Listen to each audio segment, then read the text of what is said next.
માણસ બીમાર હોય તો પોતાની સારવાર ઉત્તમ રીતે થાય એ માટે હજારો રસ્તા ગોતી લેતા હોય છે, પણ જ્યારે આ અબોલ જીવ બીમાર પડે, એક્સિડન્ટ થાય ત્યારે એનું શું? એના માટે તો આપણે જ વિચારવું પડશે ને.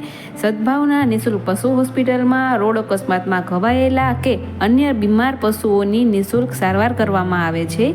આપના ધ્યાનમાં જો આવું કોઈ પીડિત પશુ દેખાય તો સદભાવના નિઃશુલ્ક પશુ હોસ્પિટલે પહોંચાડવા નમ્ર વિનંતી.